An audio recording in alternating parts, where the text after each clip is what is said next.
our destiny, and so You forth. said in a previous conversation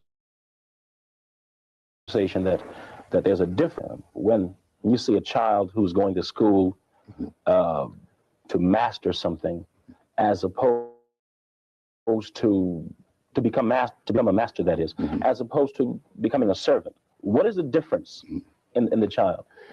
The major difference is on how he interacts with the information that is being developed in the classroom, and how he perceives that information, and how he's going to use that.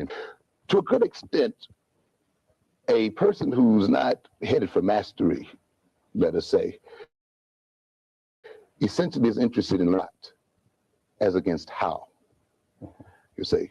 And to a great extent, then his approach to knowledge is passive. And he becomes more interested in memorizing and remembering what is told him. And he's learning more to take orders than he is to give order, you see. And to a great extent, many of our so-called educated blacks, our very highly educated blacks, have still been educated in that mode. So you go, and unfortunately, many of us go to school to get a job, for instance. We don't perceive it as a part of a massive to attain control and mastery of our situation, and ultimately to outdo the European.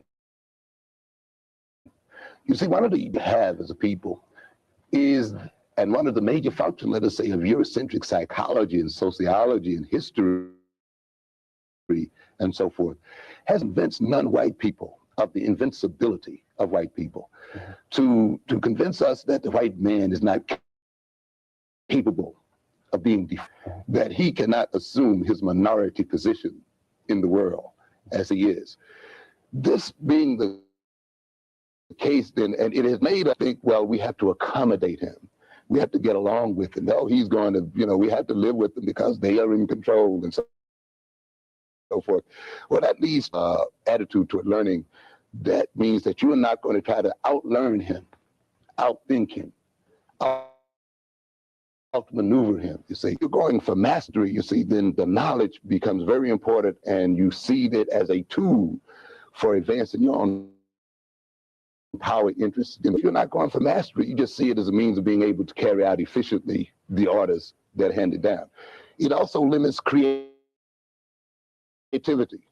because we are to defeat the European, if we are to master this earth and take back this earth from the European, then we must out the European. We must then be creative.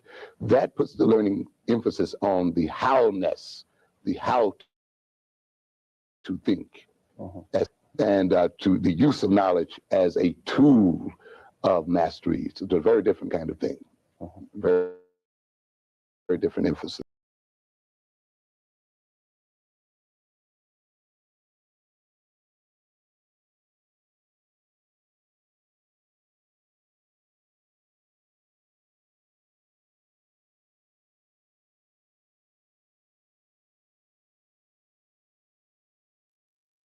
What is good, my people? We are live back again with another live broadcast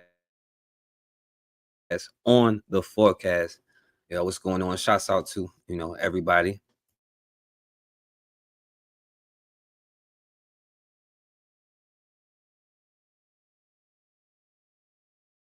All right, so and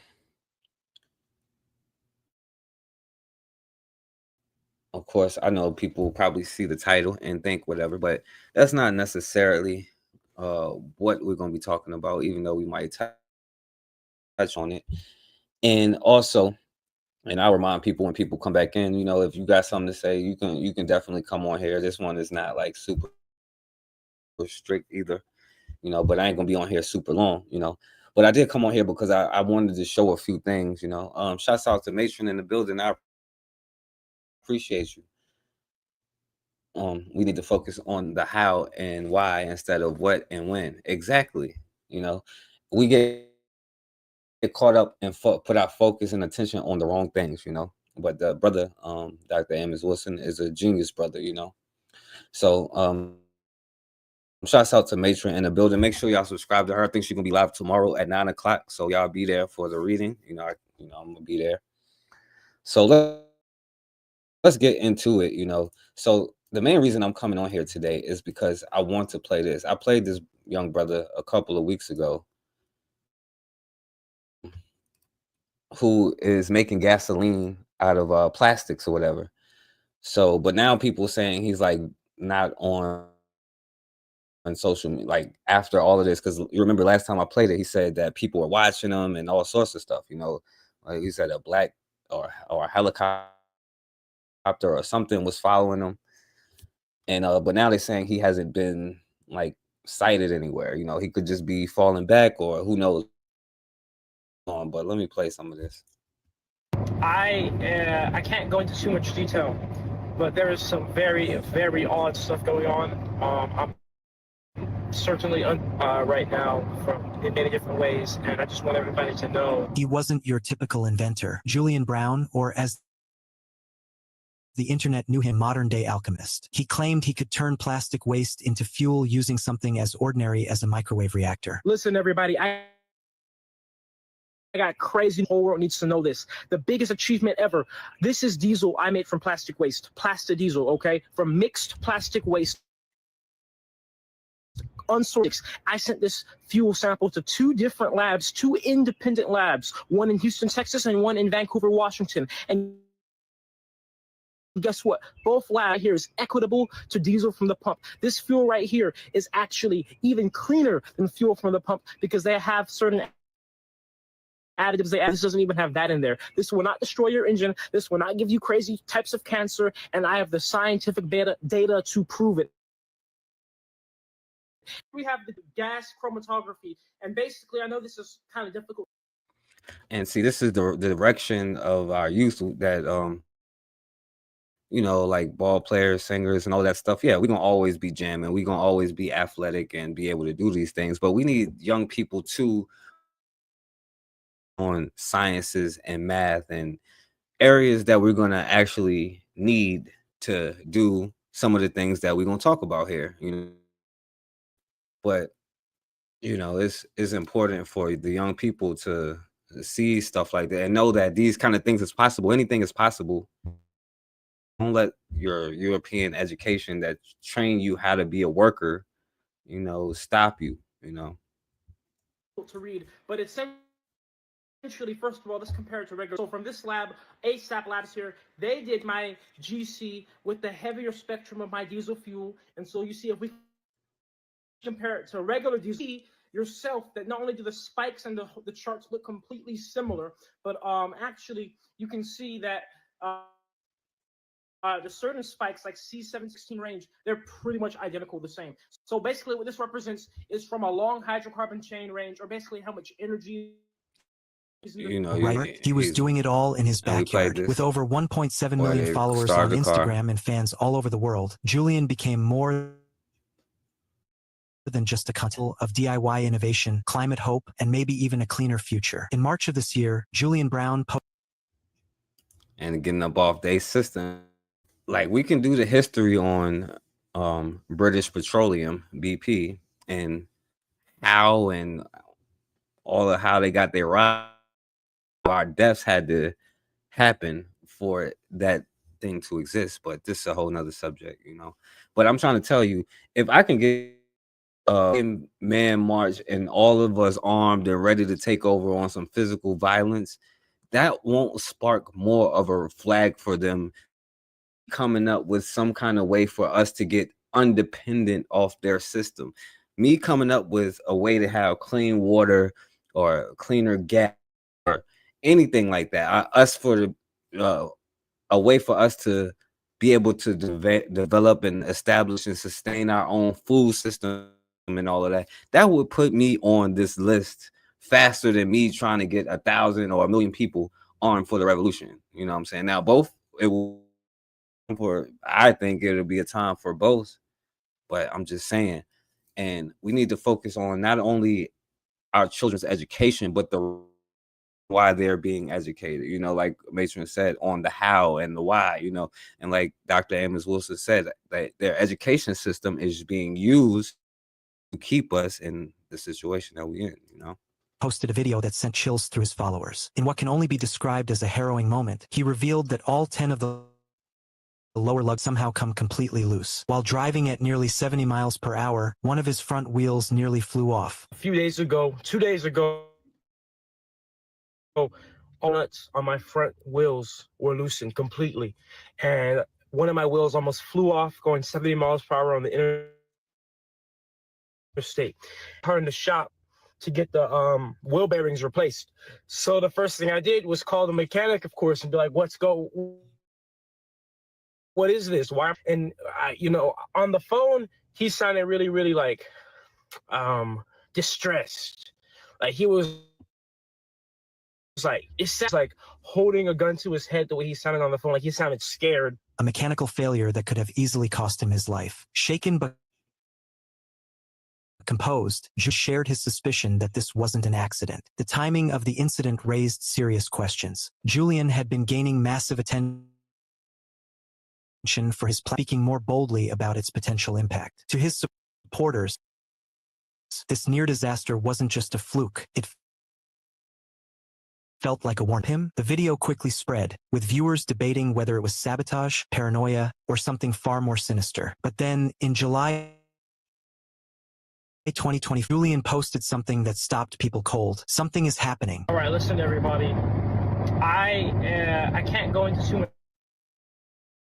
much detail. Very, very odd stuff going on.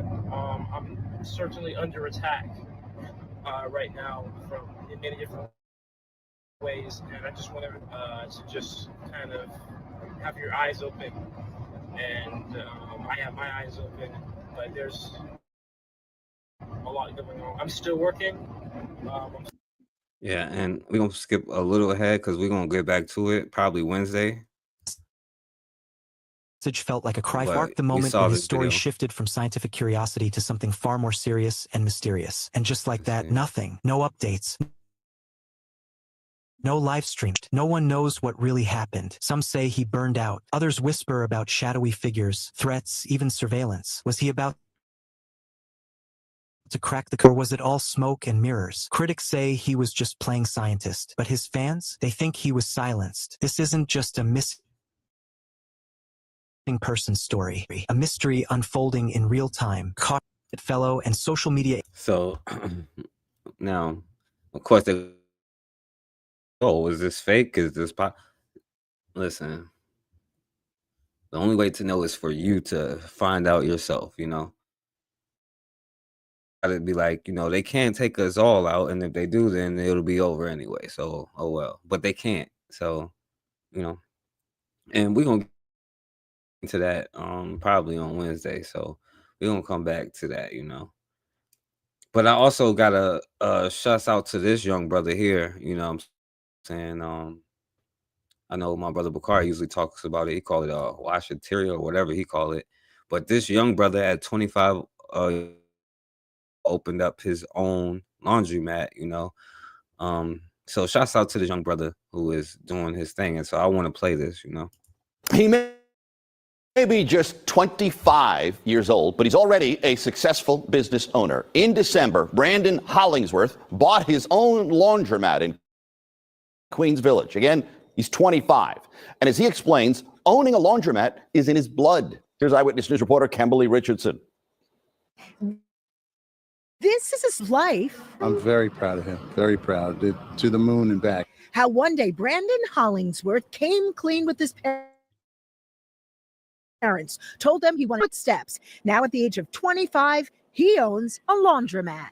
I feel like I'm setting a standard for my siblings, especially. And everyone calls him Don. Don's Laundry opened December 31st here on Hollis Avenue in Queens Village. Brandon documents it all on social. Labor of love for the Freeport High School graduate who dropped out of college in his sophomore year. He had a documented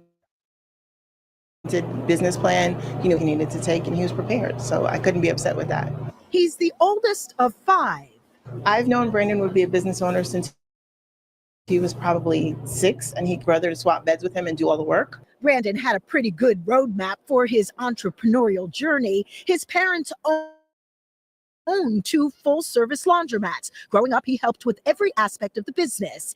They laid the groundwork for this venture. All the mistakes that were made, I was watching firsthand. So I learned to put my money away and not spend on, frivolous things. And I actually sold sneakers to get enough money to pay the lawyer, to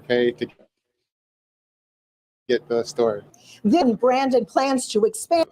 Sold sneakers to hire a lawyer to buy the store. So shouts out to that young brother for making it happen, And keeping in mind some very important words of wisdom from his mom. Reach for the stars. Like do it, no matter what it is, go for it. Grabbing the stars and then some. Catering to my customers and making sure they feel welcome and accepted and they leave. Kimberly Richardson, Channel 7, Eyewitness News. Yeah, so shouts out to this young brother for things out here, you know what I'm saying? So I appreciate it.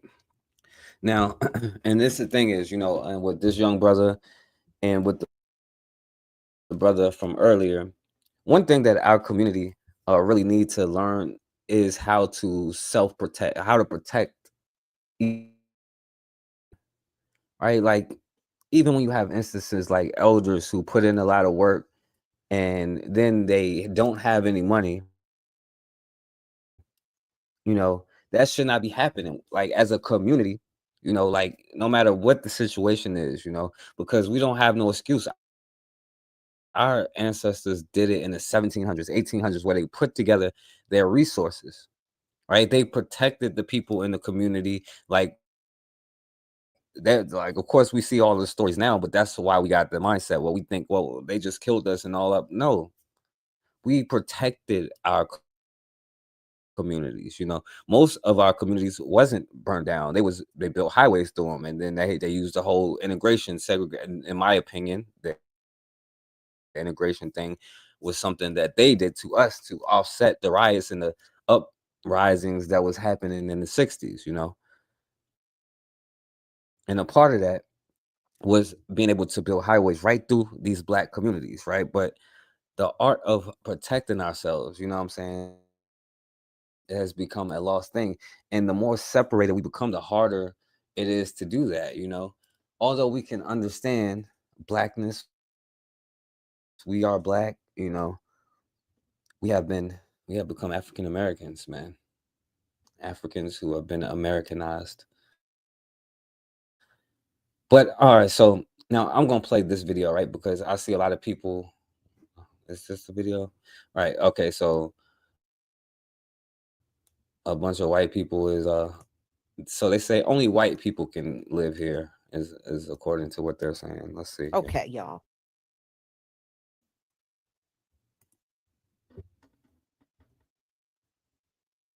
Is that this isn't about persecution of an ethnic identity, but protection of an ethnic identity happens to be white. So we're going here now up into these pretty remote woods to really put that to the test. We are driving deep to the Ozark. Multi-groups, yeah, I be here all the time, bro. Like, they just be hating on the channel. Yo, I appreciate it, bro. They be unsubscribing y'all from the channels. They be unsubscribing me from y'all, like on some other stuff, Like, I don't even be seeing some of y'all till the next day. I don't even know how that works, But I appreciate you for coming here, multi-grooves. But yeah. And that identity happens to be white. So we're going here now up into these pretty remote woods to really put that to the test. We are driving deep into the Ozark Mountains. Group's leaders are not from Arkansas. They've chosen these remote parts for a reason. All the locals I spoke to knew only a little about the group. I don't necessarily agree with it, but yeah, shouts out from London. Yeah, but do you think they should have the freedom to do it? That's what they want to do. I think it's kind of a little fishy around here, but just be safe. The leader of the group is called Eric Orr, and he's invited me to spend a few days with him. Hey, Eric. He insists what he is doing here is entirely legal, and that's key. Because if it is, it could be a blueprint for many other communities to come. Welcome to the Ozarks. Thank you very much. What we've done here is establish a place where we have control over who our neighbors are, and that is just for the sake of preserving, our culture. And that It's called like Iowa and like Montana. we built a place just for us. Yeah. that culture effectively was saying this is a white culture, a white's only white American There's culture. a difference between that and Idaho. Not just white, but white American. But what this sounds like is bringing back segregation. A fair assessment? By the way, just to warn them, since Jewish and Jews is like just a religion and not like whatever, they would probably change their last name just so they can move up in there. You'll never know. So y'all never know. Y'all will have them amongst y'all. Well, I mean, it's free association. So we're not trying to keep other people down. This is a small settlement of Ozarks. But they're being kept out. Well, I mean, you don't let everyone into your home. 160 acres. Wait, we try to educate them on racism all the time. All the time. So let them educate you on how it actually works for a minute. Settlement in the middle of the Ozarks. But they're being kept out. Well, let everyone into your home. Or do you? Do you be like, oh, this pale face is cool, bring him on in. Oh, he knows how to sing and dance, invite him on to the cookout. Do you invite them into your home? It's crazy. But we got them on racism. Ain't that something? We need the education. Well, I mean, you don't let everyone into your home. 160 acres, taking shape. Forest cleared, roads laid, cabins built. Around 40 people live here. If you're a web designer, here are 4 Wix Studio. Oh, my bad. Let's see. Hundreds more from across the world have paid to be members. I'm intrigued to find out what motivates people to give up their old lives for this. We met here. Oh, you met here? I met her on like day 3. Oh my God, what a story. Yeah, they was probably actually cousins for real, talking about they met there. They was cousins or whatever. Raw, shouts out to Raw in the building. They lying. They ain't meet there. They cousins probably. Y'all know what goes on. It ain't We me. met here. I met her on like day 3. Oh my God, what a story. It beats 10. I'm not really tripping about it. Like if you go back and you look at built their own communities, that says that all these places are making white-only communities. And y'all, I am so excited. I don't know about y'all, but I am so excited for these raggedy bastards not to be in our community anymore. Hour?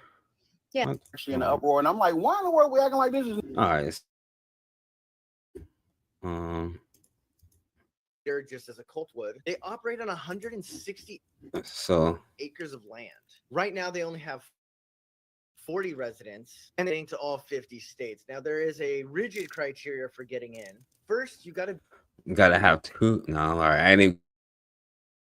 You should. Now, if I say you gotta have 2 black parents to get in, it's not just no hater stuff. You know what I'm saying? It's because of the historical context and for black people to be who we are, for our communities to thrive. You know what I'm saying? So yeah, that's the first.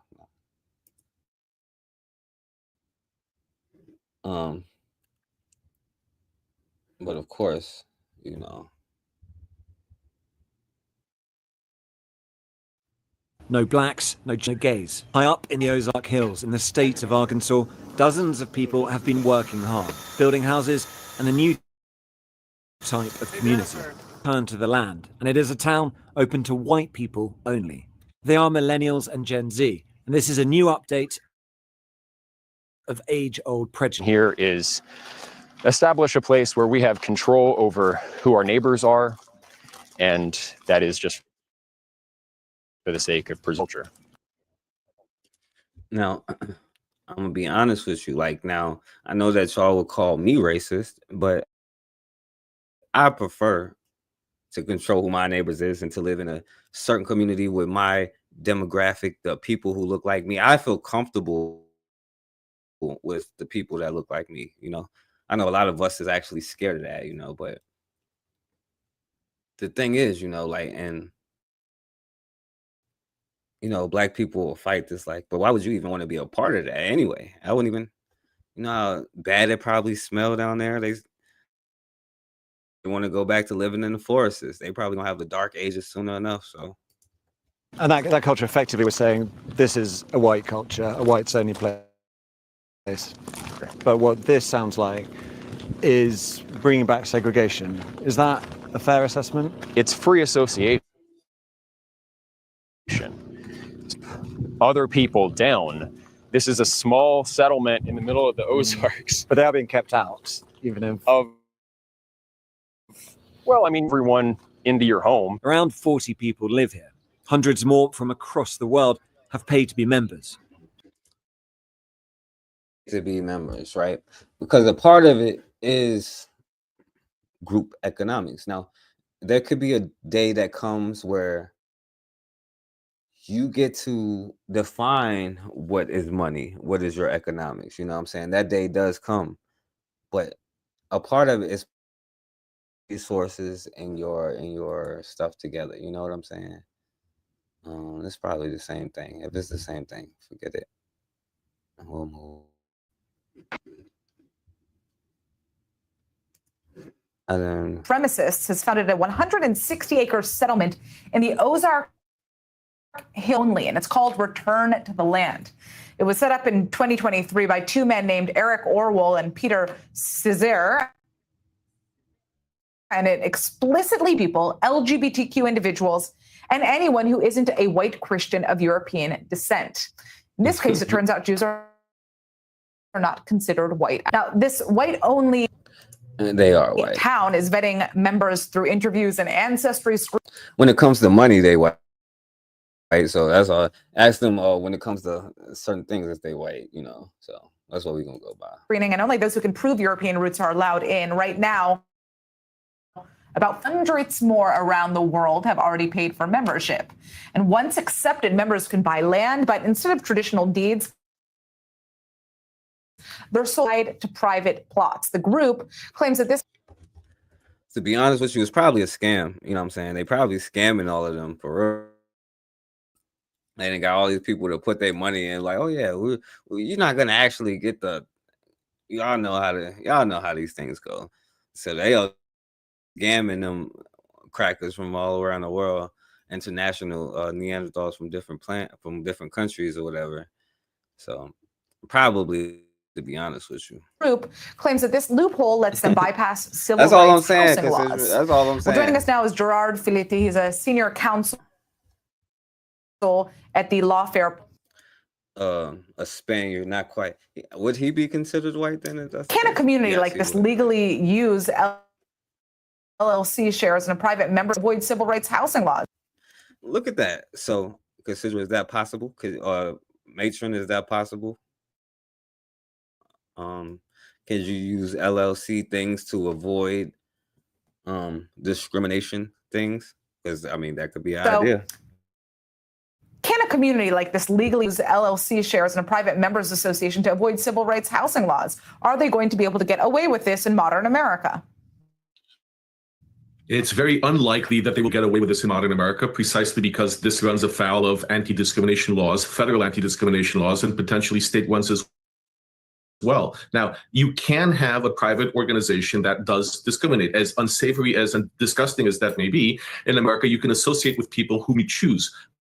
But when you're holding yourself out to the public, when you're opening yourself up for a membership, and especially when you are constructing or selling housing, then you have to comply by anti-discrimination laws. And that means that you can't limit who you have to structure this in a clever manner. All right, so y'all be the judge of that, you know.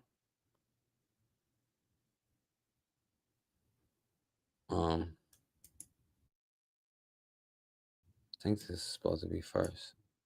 Is this the right one?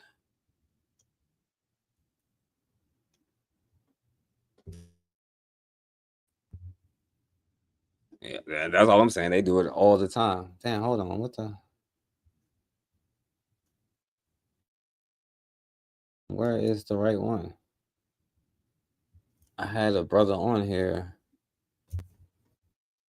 No.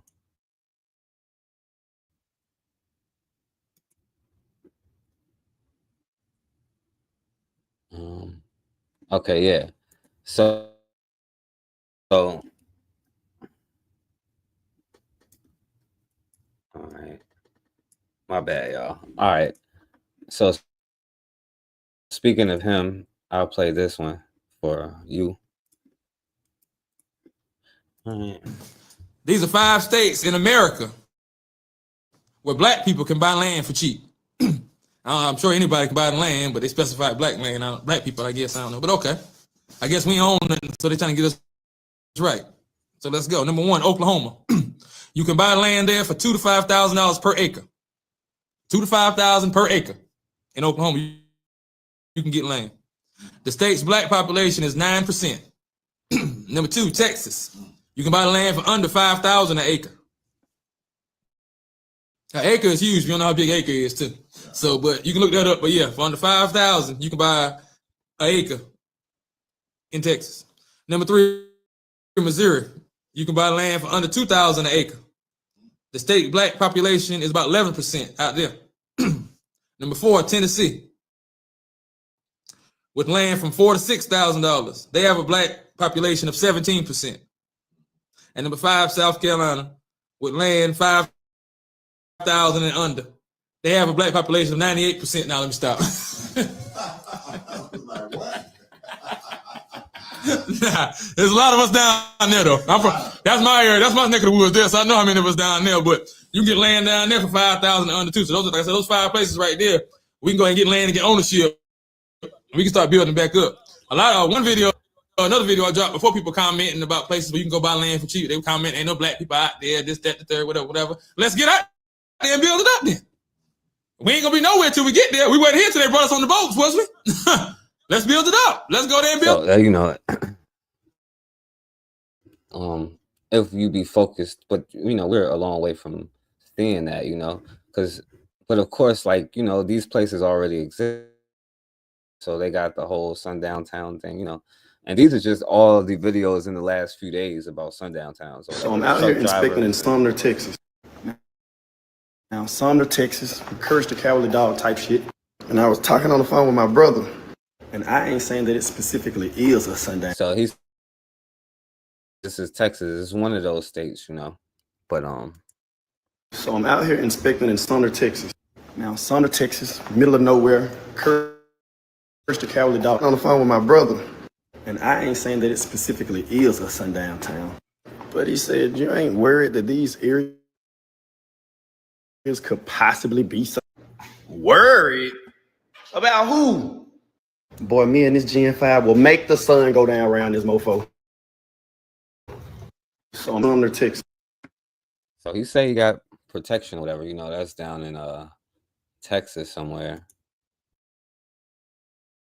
But I could have been on this, so I only get limited. But if you just look up sundown towns, it's like a bunch of like truckers and all of these stuff recording their stuff that you know, recording themselves while they in sundown towns, and just different information about sundown towns if you haven't heard about it before. So I am in Astoria, Oregon, in the tippy top of Oregon, right next to Washington. And I just happened to be watching a video of some dude's experience, and he broke down at a gas station, and the little lady was like freaking out because the sun was about to go down. She was like, you got to get out of here. She calls the police. He thinks he's getting the cops called on him, and it turns out she's trying to protect him, which is cool. But dude, okay, so that's cool. Like curious because like in places like Florida or Texas, or where I'm from originally, like the South, you expect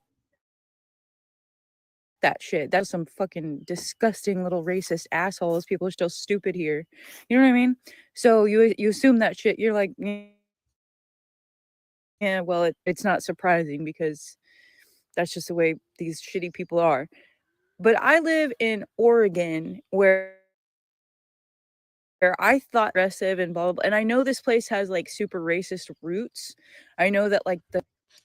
By the way, Oregon has like this place like by well, I don't know now. It might be different now, but before years ago, when Malty was here, Oregon was the whitest state. And y'all boy, First Rifleman claims that he's from there, but for some reason I don't know. He might be there now, but I don't know. The history of this pretty racist, but like I thought. Anyway, so I'm all like fucking over the place because I'm so upset right now. I started looking at other videos to see like how many of these places still exist, and there's this map where you can look and it has these red dots, and the red dots are written. And in my I was like, oh, I wonder how many of these are in my state so I can avoid these places. Bitch, I live in one of them, and it's she was found out she was I am one of them. This is my DNA. Damn. And that's I looked on the map, you know, and that's what a lot of us is not going to realize about, like, you know, like I know we think we got friends and all that stuff, but if you look on the map, all I'm saying is you'll be surprised if you actually talk to whatever the stuff that I be saying. Like when I do talk to them, it comes. I'm like, damn, this is real. Like I'm just saying. Certain. And now that I think about it, I hardly ever see black people here. What the fuck? I'm gonna move. I'm gonna fucking move. This is ridiculous. I can't believe. And I was surprised because I saw a black comedian, Moved to Mississippi. A creator was talking about growing up here, and she was like, Lake Oswego. They call it Lake No Negro, and I was like, Lake Oswego is fucking the sundown town. I'm like, and I'm just gonna say for any like, you know, eye callers, but if you are somebody who thinks you are better than other people, all right. So yo, and by the way, if you need more motivation on why not, on to make your own, you know, on why to do that, you know, check this out, right? So this dentist killed a 2-year-old, a black 2-year-old baby during a procedure, quote unquote, and didn't even tell the parents. Now, this is North Carolina, right? Now, if I ask you what the most races: Oregon, Texas, Ohio, North Carolina, Alabama, Mississippi, New York, Ohio, California, Virginia, they all are the most racist. Ignite the fairway with fireball. But why do you want to have your young people get into science and all of that stuff? And that's my thing. I don't understand like how we don't get so mad at their systems, like how it works, you know, like the little money that we make at their jobs, you know, to do all this stuff to scam. I think this insurance stuff is a scam where they taking all of this money and all of this stuff, and then I get it. I get the point of it and all of that, but I'm just saying, like, how is not motivating us to create our own and have our own stuff? You know what I'm saying? Like, I'll never get that. And whether they do whatever, shouts out to I went to a black dentist who, when I got I broke my tooth and got my tooth fixed, and I had to go to a black dentist, and she's married to a dental surgeon. So like, you know, they gotta kind of practice where they can work together. Like, so if you need dental, you go to him, but if you just need regular dentist work, you could go to her. And they're married, so they put their business together. You know what I'm saying? And this is black people, and they got nice offices and all of that stuff, you know. So shouts out to them, you know. But if this ain't more motivation for us to learn how to create fuel on our own, or clean water, or just be dentists, you know, and doctors, you know, we don't all have to sing and dance or whatever, you know. Breaking news on WFY News 2 at 6 o'clock. Greensboro police are investigating the death of a 2-year-old whose family said says the child died after an dental office. The grandmother of that 2-year-old boy sent us this picture of the child. She says her grandson had an appointment at Valley Gate Dental Surgery Center in Greensboro this morning, but later died. WFMY News 2's Lauren Tier has more on how the family is looking for more answers. You bringing your child in to get dental work and not being able to carry him back down the road. Baby back home with us. The family of 2-year-old Armias Mitchell drove from Salisbury this morning when they heard the news of his death. They say he was here around 6 o'clock to get his teeth capped. His parents texted updates in a family group chat. The doctors gave him anesthetic medicine around 6:45. They say within 40 minutes, police and ambulances were at the facility, passing the parents in the waiting room. Family members say the parents were not told what was going on at the time. Watch the ambulance ride by. She said she told David, they didn't go to ambulance. And didn't know it was for him. Confirmed they dispatched 2 vehicles to the scene after receiving a call around 7:15. They then transported 1 patient to the hospital. Armia's maternal grandmother prayed to have him in her life. Now, she says the dreams she had have been shattered. I don't wish this on my worst enemy. No family should have to go today. This is the worst traumatic experience I have experienced. Losing my child, my blood. Out to the corporate offices of Valley Gate Dental, and we are expecting a statement from them in the next 48 hours. That's crazy, bro. And it's just like neglect, listen, and if you don't believe me, you can look at it statistically. Black patients that have Black doctors tend to do much better, statistically speaking, right? But why? Because a lot of them don't think we have pain, don't think we feel certain things. Like, the stories that Black women, I'm like my mom and stuff, like, tell me when they go to the doctor, they're like, oh, well, they ain't even really fully like do all of this stuff with, and we have diabetes and high blood pressure, and that doesn't come out of nowhere. Like, that's just, it's a part of our diet and all of that stuff. Like, and people don't think that racism, but like it affects us every single day. Like the stuff that we need to intake in our body. Like we're supposed to have certain amounts of go into us for a certain amount of vitamin D, or we're supposed to replace that somehow. We need different things for ourselves, But even as simple as them not thinking that we feel pain and stuff like this, or just not taking it like not paying attention to a young dude. Like they probably gave him way too much anesthetic. Who knows what happened, I don't know. So damn, wasn't there another one? I might have messed up, but it is what it is. I thought it was another one, but so I might not have it, but we'll go on. But anyway, so moving forward, because we,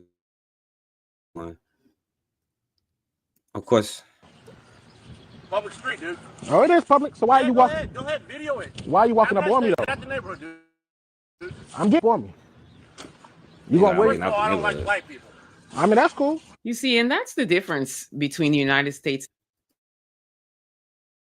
Why are you walking up on me? Public street, dude. Oh, it is public. So why are you walking? Go ahead, video it. Why are you walking up on me though? At the neighborhood, dude. So I know that, and it's probably not even in the right place, but it is what it is, But I mean, if us educating ourselves, like, because if I ask you, how did you know about I to be well? Did you learn it at your school or whatever? And even if you did, what did the teacher look like that told you this? Like the people that educate you, the systems that you create, and all of this stuff that you need. Yeah, I know, Cassidra, they just they run up on you and brother, like, yeah, I'm leaving. So I don't know why this don't seem like it's so out of order, but anyway, I call it why so many Black people is even talking about this topic, because it's not even relevant. That's why I'm like, yo, this is not even serious here. But y'all know how I do, right? So we called it NegroMania, but I know y'all boy, Black people will never let an opportunity go to show how much clones that we have, how much African Americans that we have become, Africans that have been Americanized. But it has been a hell of a week. Then a couple days later, I feel that it is best to just kind of, send your well wishes, your condolences, and move forward. maybe Hopefully, this one should have been first. Okay, no, okay, I even have the right one. I had, so I'll play this one. I don't even have the one I was supposed to play. I'm gonna say so. this shit, and I don't give a fuck who unfollow me. You can stop. I don't give a fuck. I don't care. I don't care. Yeah, I know, Cassidra. And that's the thing.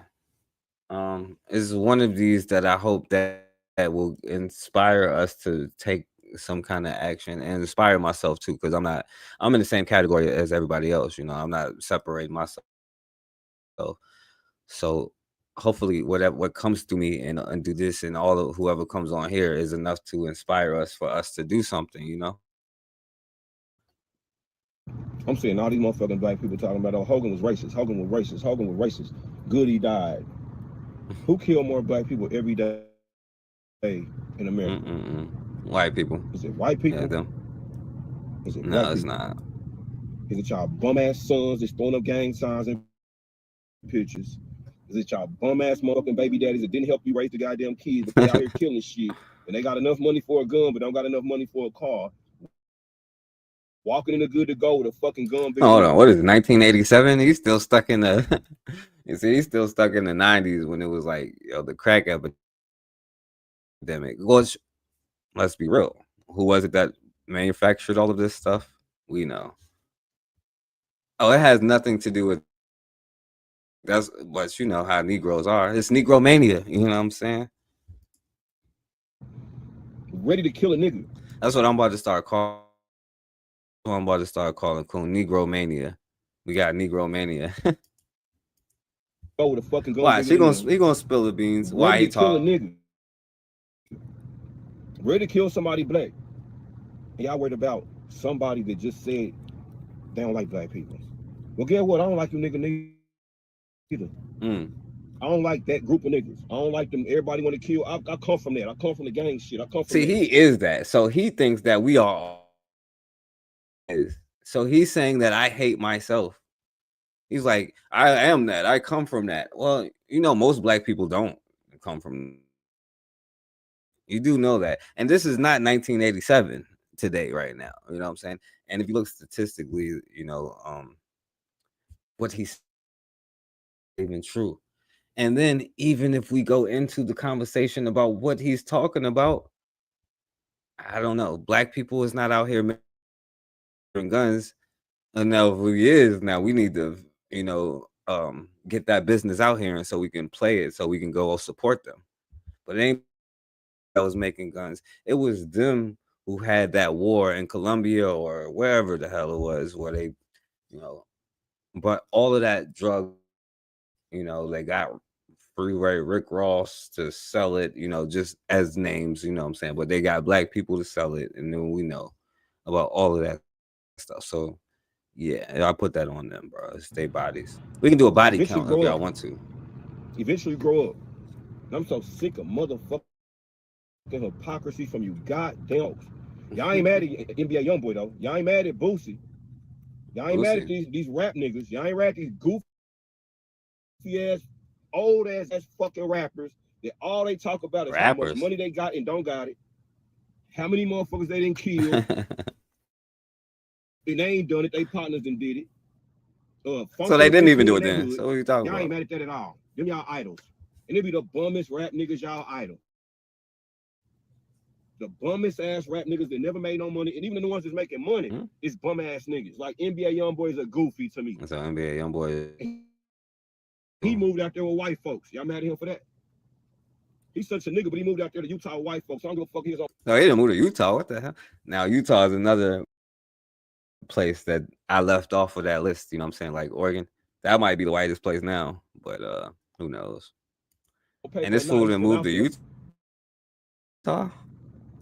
He nice as fuck to them white folks in Utah. You think he throwing that shit in their face in Utah about who he done killed and nigga?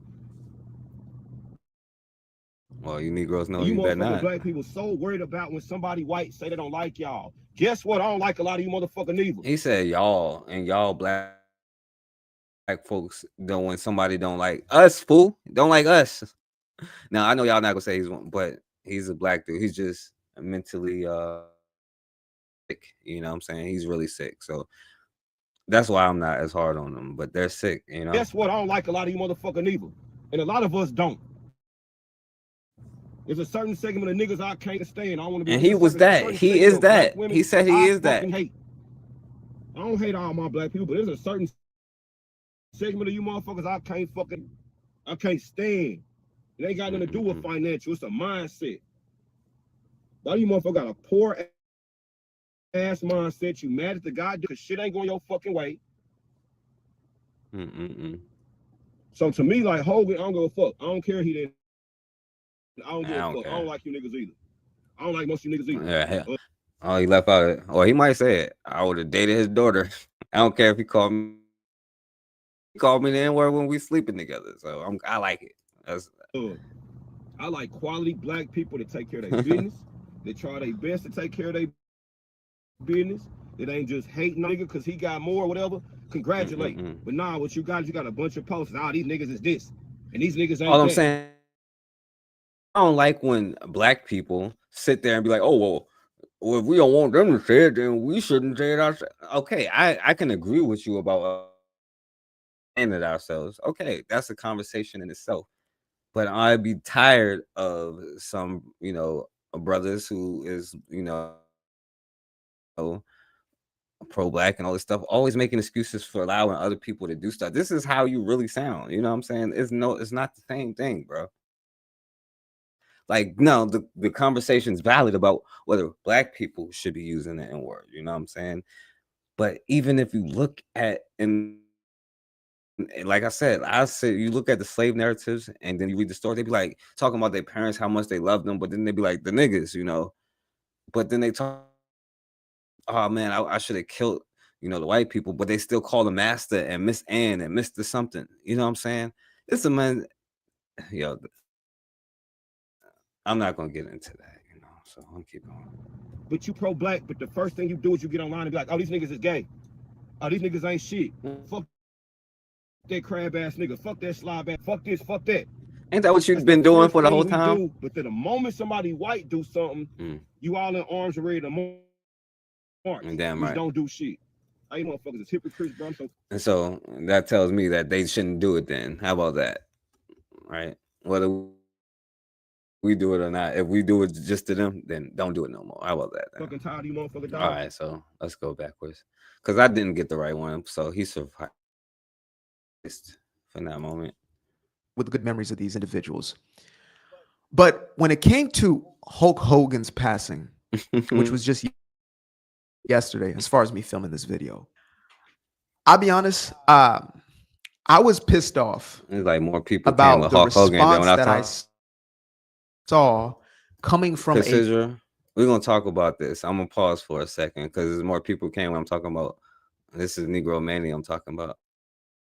This young brother who invented the fuel, and who knows what's going on with him. And I'm gonna play this again at the end too. This one. And I know Matron was here. She saw this, so that's why I'm not saying her, but and Raw. This 25-year-old young brother opened up Matt in Queens. Bought his own long. So we're gonna play it at the end. But I'm just playing that because it just happened to be more people when we talk. What the hell is wrong with y'all? A very specific group of people, and I'm going to name that group. It is Black people, or more specifically, Black liberals, right? That's probably the best way I can quantify it. You're talking about others Kofi who may not classify in that specific group, but it was Black liberal, almost exclusively coming from too. Black folks. Where what you want to do is save hundreds for liberty. I'm sorry, y'all. I'm giving him money. But it is what it is. At least he's black, right? I'm just gonna go ahead and let this dude right here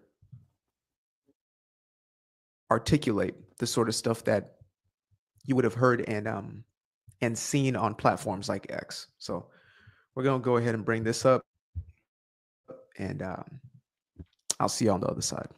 Yeah, so Hulk Hogan passed this morning, 71 years old, cardiac arrest, and niggas immediately go to the timeline talking about rest in peace. I hope you rotting in hell, you racist piece of shit, you all this old crazy, hateful shit. So I asked myself, what the did Hulk Hogan do that was so racist that you would wish a man rot in hell or rest in peace on the day he died? What he said, because we all say some racist shit. Even us niggas say racist shit. What did he do? Racist. Now we say we say racist stuff, you know. Well, I beg to differ. Black people, and it's not for the reason y'all think. Black people can't be racist because we some bitches. You know what I'm saying? We scared to be racist. You love somebody. That's why we can't be racist, you know.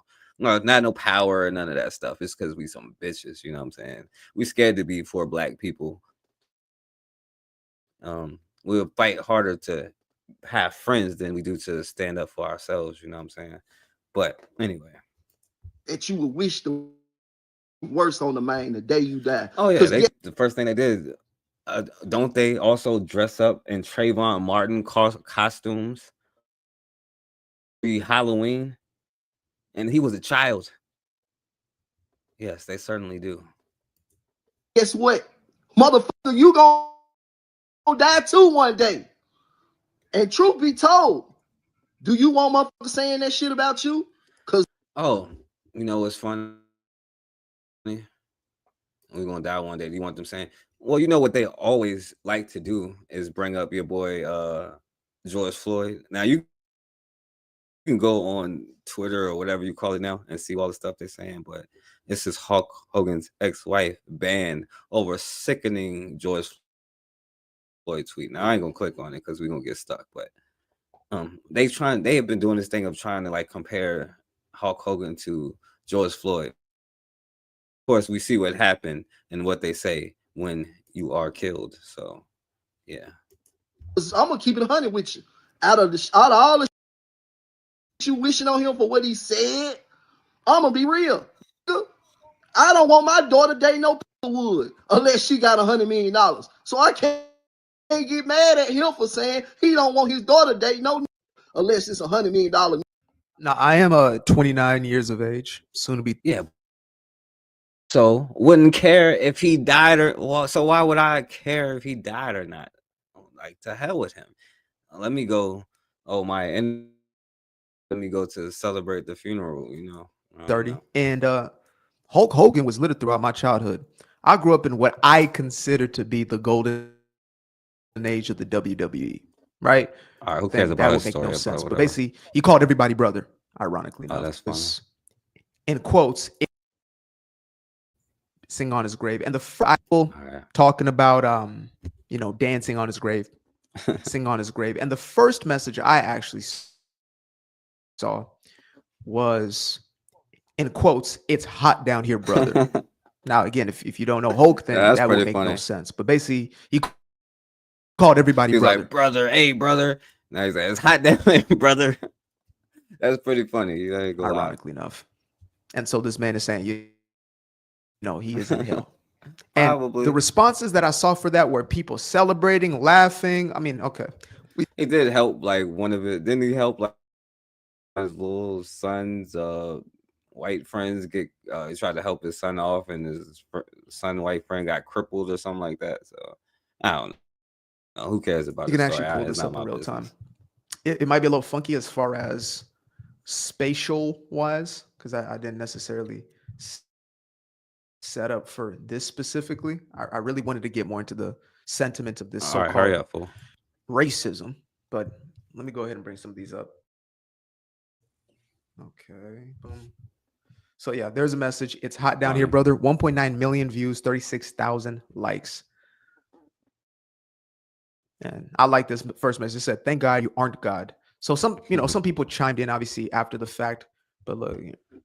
Now the thing is, it depends define God, right?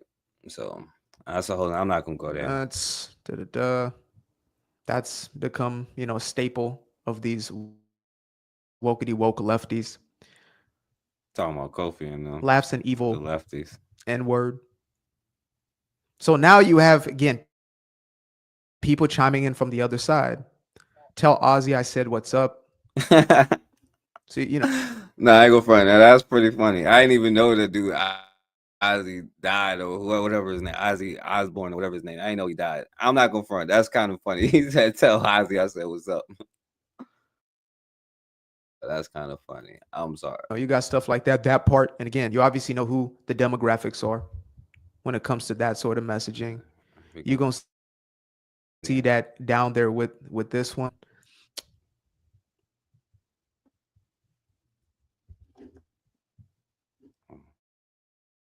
Yep, cracking up and up. So again, please, LMFAO. Who is this? Yep, of course. Of course. Look at that. Yep. Same old, same old. So what was interesting to me after I, did my petty dance on X and gave my own TED talk on the situation, I realized that these are some of the most He's like, Massa just died and y'all celebrating. Massa is dead. Time to celebrate. We got to mourn the family. That was his pep talk. I realized that these are some of the most hypocritical human beings, period. Because here they are calling one another all types of N-words.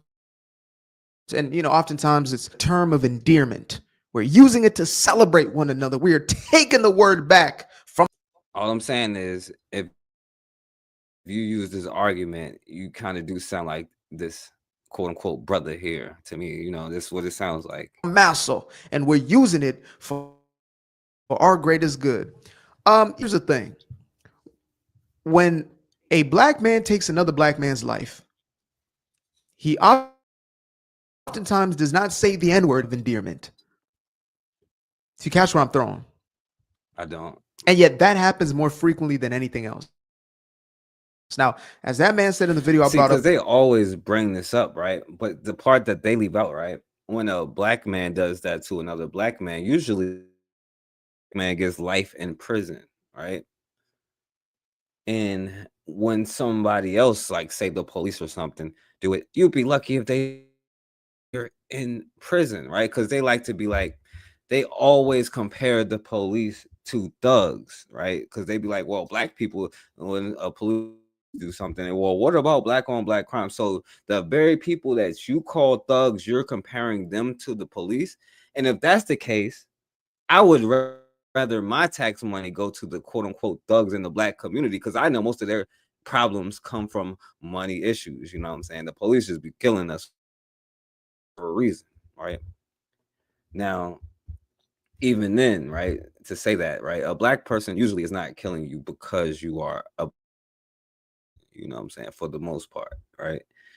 And when we compare this, you're comparing it to a time where people was getting their eyes gouged out, cut out, their fingers, each finger chopped off, like their hands, their arms chopped off while they're being set on fire, being dipped in and out the fire, right? They're castrated, their toes cut off, all sorts of stuff because they're an N-word. You know what I'm saying? Like I said, the whole conversation about should we be using this word, right, is a whole nother thing, because I have agreed that we probably should stop saying the N-word, you know what I'm saying? But let's not give other people a pass, because that's what you're really doing, you know what I'm saying? Even though you might be like, I ain't giving nobody else no pass, I'm just saying, why should we say something? Because that's what the hell we said, you know what I'm saying? Because we said so, and there ain't no other reason why, right? If you a hypocrite, then It is what it is, right? I said it, then you can't say it. And if you say it, then there's consequences. And so what? What are you gonna do about it? And what? Well, see, black people is like scary. So we gonna, well, we do it too. You know what I'm saying? You know, that argument kind of irritates me when people say that, you know, and it comes across as this, you know what I'm saying? What did Hulk actually do? Well, what he said in a conversation was that he did not want his daughter marrying a Nigger, something which I believe somebody like, I don't know, Chris Rock would agree with. We love. Oh, the same Chris Rock that sat up there with the white boy saying the N-word. Oh, just laughing. That same Chris Rock, he would agree with that. He might. So what can I say? Rock would agree with. We love black Chris people. Rock said it, so you know, it makes it law, I guess. We hate niggas. So imagine. Now, my thing is though, would he be considered the actual, and well, however he tried to, you know, blank it out, would he be N-word? Because does it mean ignorant? Does it mean black? Because a lot of those things he would actually qualify, you know what I'm saying? So what does it mean, you know? Those were, because a lot of people, a lot of black people wouldn't like him. Right? Or is it anybody who just wouldn't be one of the good ones is just the N-word? You know what I'm saying? All of us who just ain't one of the good ones. So what is this N-word? Because if I was to say, okay, some people have said it meant ignorant, and he ignorant as hell. He's stupid as hell, you know what I'm saying? Tap dancing it up, cooning it up for them folks, you know what I'm saying? So it could be true, right? Y'all don't like if we would classify him as the actual N-word, you know what I'm saying? Well, anyway. We hate niggas. So imagine those words of this racist white man's mouth.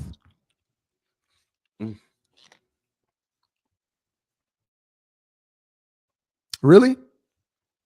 Because how many of y'all out there, civilized, sane black folk, I'm going to discriminate for a little bit right now, black folk only, want your daughters marrying an Nigger, hard R? I certainly would not want my daughter to marry him. So I guess he got a point, right? How many of y'all? Raise your hand right now if that's who you want your daughter marrying. Like, I actually understand that statement of $100 million, because at the very best, it probably means that there's somebody who was productive, who's out there doing something in the world and, you know, is aspiring towards. All right. I'm going to save y'all enough for this. And then I'm going to make it even worse because I'm going to go to somebody even more popular. So just to see where y'all get that argument from. Well, if we do it, then how can we be mad at them? We should be mad at ourselves. Like, no, hell no. What the hell is wrong? What are you talking about? What? So Black Twitter yesterday went after Hulk Hogan. They went after Hulk Hogan and trashed him over his the racial rant that they released in 2015. I did these things in 2007. It was some kind of recorded deal in 2000. And just for y'all, you know, because there was some brothers that would be like, yo, I would plant the, what is that, European flag for Brooke Hogan or something like that. And that good white man, Hulk Hogan, because I know that y'all not gonna say it today, but that's why so many black people defending him, because he was one of the good ones. But y'all, I'd be dating his daughter. 2007, but it wasn't released until 2015. And if you remember, the WWE disavowed, moved away from Hulk Hogan in I'm 2015. To talk about. He's on that's more this important. audio tape, this audio recording, talking about his daughter dating a black guy, and he wishes that his daughter was dating one of those 8-foot tall N-words that was worth $100 million playing in the NBA. And this canceled a lot of people. A lot like myself, like, hey man, if my private conversations, things I said to my friends, All the cool family, stuff I said behind the in scenes. private, if they ever went public, holy cow, you could cancel me as well. And then there was a lot of Hulk, I think, in a Sirius XM interview, was telling stories. The funny part is, like, people cancel him anyway for the stuff he say on like, not on the scenes, you know, not behind the scenes. They already canceled this dummy, you know. Out rapper friends or people he would see out, celebrities he would see out in Miami and in public that would call him the N-word. All right, so I don't really care about this anymore. So I was gonna show you another, because I know that's another probably one of the. Let me start this off by saying I absolutely love Kevin Nash because most of the time dude, Kevin Nash or whatever years with and that he was very close with. Issue comes with once again telling black people how they have to feel about Hulk Hogan. So we have some idiots complaining because we're disrespecting. But then on the other hand, if we try to honor him and his legacy and try to separate the character of Hulk Hogan from the person in Terry, then we're still being criticized. Just call. Right. So it's irrelevant at this point. I'm kind of lost interest. And he's talking about it here. Yeah, what he did. And so I'm listening to this guy, and he goes. He talks super slow, and this. And when the one guy said, the roasting guy says, "Don't want to." So, yo, the last thing, y'all can look it up, you know, if y'all want to see it. The last thing I want to talk about now, this is something a little bit more serious because, like, going back to, you know, these towns like, you know, the white only town and all of that stuff. Now, I want you to see what happened here, you know. Now, this brother here, they tried to, he defended himself in Mississippi, one of those states here, you know what I'm saying? Now, a group of white people surrounded him, and he came back and ended up shooting and killing one of them, you know what I'm saying? It is what it is, you know? Friday night on Deerfield Road in Adams County, one of two separate incident that new details are emerging in a violent incident that unfolded in Adams County. 12 News reporter Mercy Ray spoke with Sheriff Travis Patton and has more. And a warning before we begin, the following video contains graphic content. Violent Friday night on Deerfield Road in Adams County, one of two separate altercations that took place that evening, according to the sheriff's. Now you see this group here, this clan, you know, tried to run up. This gang is attacking this brother here, right? Okay. Office. Deputies say the man seen here with a bicycle identified as Reginald Butler was allegedly attacked by a group of men. After fleeing, the first Butler was reportedly approached again and responded by firing a gun in self-defense. So after this, he tried to get away. Now this brother had his candy bar with him though. You know what I'm saying? Probably extra peanuts and stuff like that, you know? And he defended himself. He defended himself. Let's just say that. Actually, Butler was taken into custody and charged, and he has since been released on a $50,000 bond as the investigation continues. Because at that night, based on the information we had, we didn't know it was a very, very, very gray area. So at that night, we did make the arrest of Mr. Butler. But now that situations. Now he's the Adams County Sheriff. He said that night they arrested him, but now that things have changed, okay. We had, we didn't know whether or not it was a very, very, very gray area. So at that night, we did make the arrest of Mr. Butler. But now keep that in mind for all of those times. Like how consider how long they take to arrest that OnlyFans girl? About like 3-4 months, right? And that was definitely a very, very gray area. But okay, they realized their mistake. We did make the arrest of Mr. Butler. But now that situations have changed, videos have emerged, witnesses have came forward, Mr. Butler's now out and has his freedom, and he will have his orders way. Since then, authorities have arrested two suspects, Cameron Taunton and Houston Pretty, both now facing charges of aggravated aggravated assault and conspiracy to commit aggravated assault. But Sheriff Payton says the case is far from over. There are others out there who we are cutting warrants on as we speak. Witness information, we're still corroborating facts. So he said they about to, brother here said they about to go arrest the white dudes or whatever. You know what I'm saying? All right. Of statements that were given tonight, and it's a full-on investigation that is being conducted by the Adams County Sheriff's Office, Mississippi Bureau of Investigations, and the FBI. Investigators are asking anyone with information to come forward and call County Sheriff's Office. In Natchez, Mercy Rain, 12 News. Law Tigers. All right, so y'all see that. Now let's play this one. So Just I've been to kinda make tagged in y'all this mad a little story a bit. pretty good bit. And I knew there was missing context. Is why I refused comment on it or talk about it. I could have not played this one, but you know, then it wouldn't be me, right? And that is, sorry, I was reading the text. And that is why I waited until more details came out. And the way this was being presented to me is it was a hate crime and 4 white guys lynched innocent, or mentally disabled black man down in Natchez. And see, you could tell it was right about that brother. You know what I'm saying? Otherwise, they wouldn't have even been able to hit him in the first place.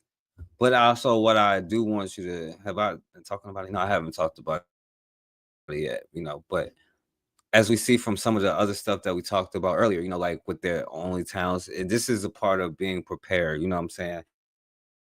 And a preparedness also comes in the most simple form, as far as even just being in shape. You know what I'm saying?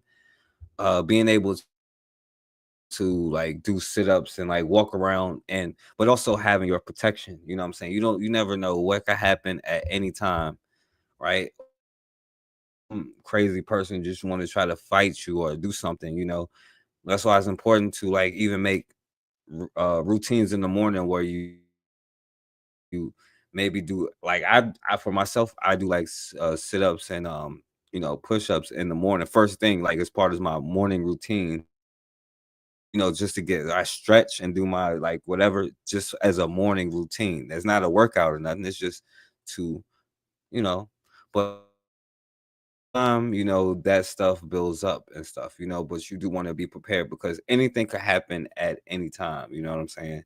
So it's not just about goods and all of that stuff. And shouts out to, you know, the person I know who has a lot of canned goods, you know, like continue to you know, get those, you know what I'm saying? But it also becomes being able to be prepared to like just go into the gym on a regular day because yo, they have actual places. They put their stuff together to have towns like Ukraine. They talk about Ukraine all the time, but that's one of the places where they went to go train, and they just sit there and fight each other. They might not have fighting skills, but they practice, you know what I'm saying? And so like when we see young brothers like, you know, this young brother and like is like, why isn't no protection for this young brother here? You know what I'm saying? And protection for this young brother. But anyway, let's keep going. And I'm like, man, there's more to this story. The video only showed you like the worst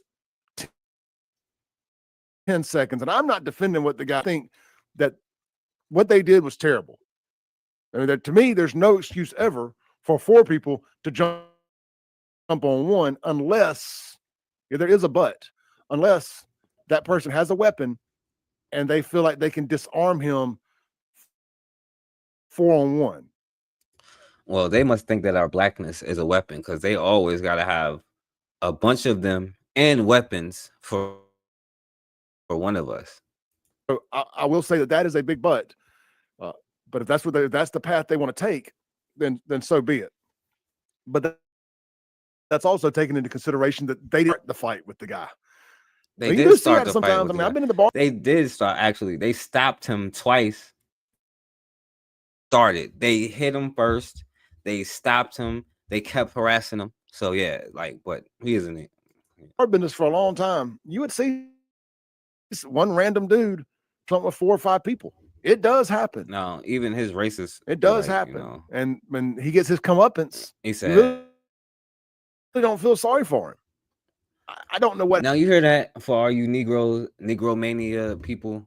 When he gets his comeuppance, we really pray for him. Now, do we? Happened here. I don't know. He's trying to justify it, and you see his comments when a black guy is to always asks, "What did he do?" Right? But yeah, they stopped him and asked him. You know what I'm saying? The black guy arrested for shooting someone after getting beat up for the second time. Right? They stopped him twice, not only once but twice. But you got 4 white guys. We do know. And a black guy on a bridge down in Adams County fighting. The black guy leaves, gets on his bicycle, leaves, goes to the house, gets a gun, and is heading back and runs across these people on what I assume is another bridge. And I'm telling you, I'm setting this up before I play the video because it's kind of confusing. It's not confusing at all. We had to watch the video last night. Try to figure out. Then I had to read this, and then we had to discuss it to completely wrap our head. Gets the gun and is coming back. And see, and that's where he effed up. He should have stayed his butt at home. But he goes to get his gun and they run across each other somewhere else. Exactly. I don't know what happened. Don't know. Oh, he don't know nothing. Now he knew everything else, but I don't know that part though. I don't know what happened. But he didn't sat here and talk for 3 minutes about what happened. If he saw them and stopped and tried to start fight that's with them, not what they happened. saw him and stopped him and tried to start another fight. We just with him. saw what they just said on the news, right? And the news be against us for this. And then they also got a 16-year-old in the video.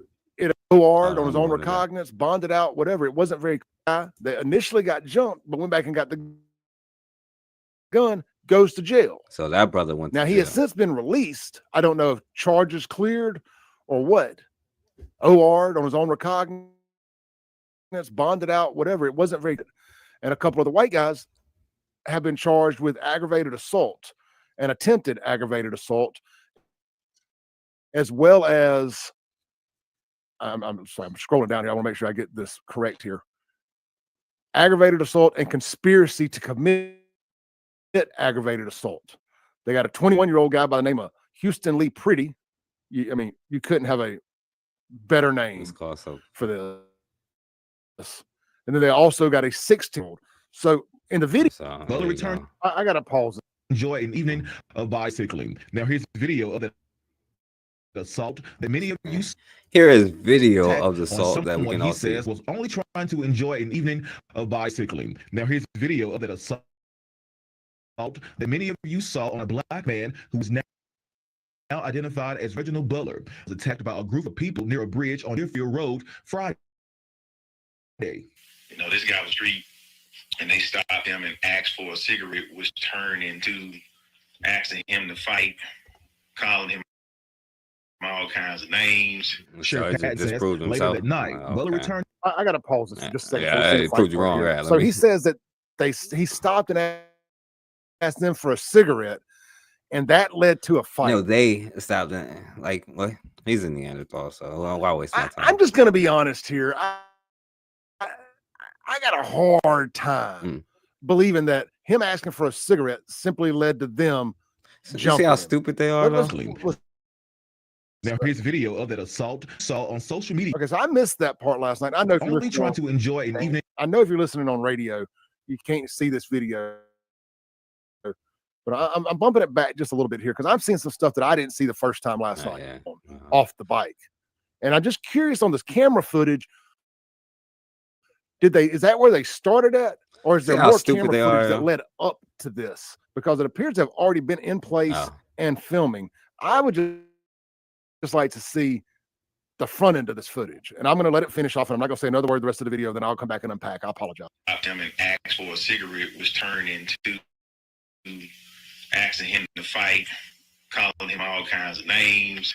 Sheriff Patton says later that night, Butler returned to that area near the bridge with two separate incidents. Butler went home for a while, and what he did was he retrieved a weapon before coming from his residence. He did not return to the original scene of the crime, which we learned later on.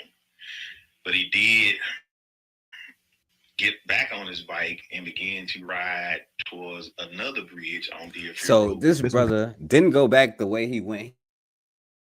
He just got his candy bar this time, because last time he was out, he got assaulted by some peckerwoods or crackers or whatever you want to call them.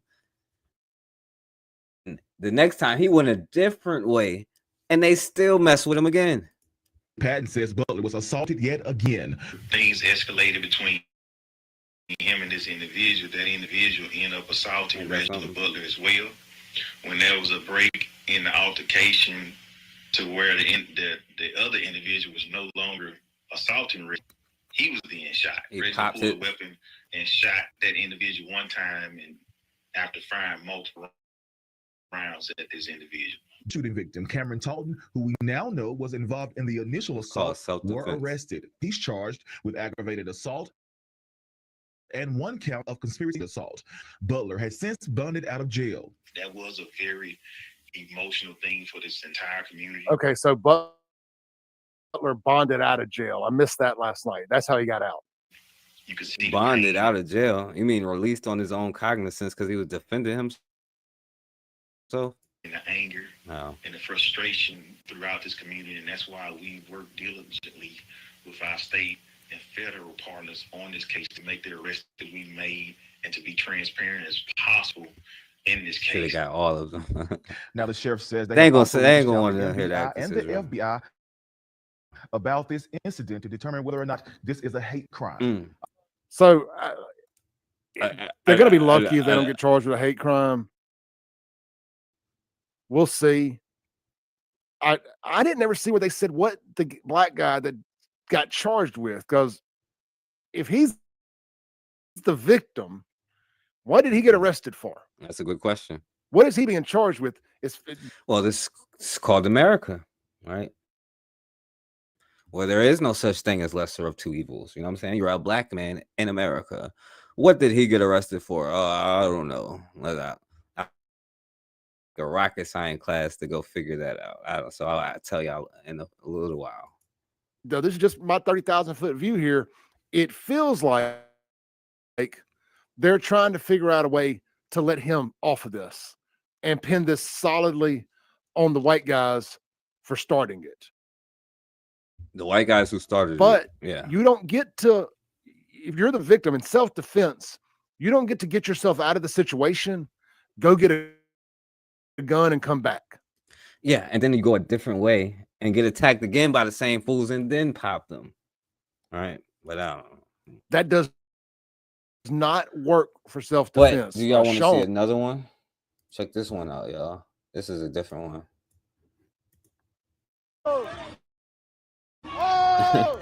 I get that people want to film stuff. They want to be able to put on Facebook or TikTok or whatever else. But the fact that nobody there was calling 911 is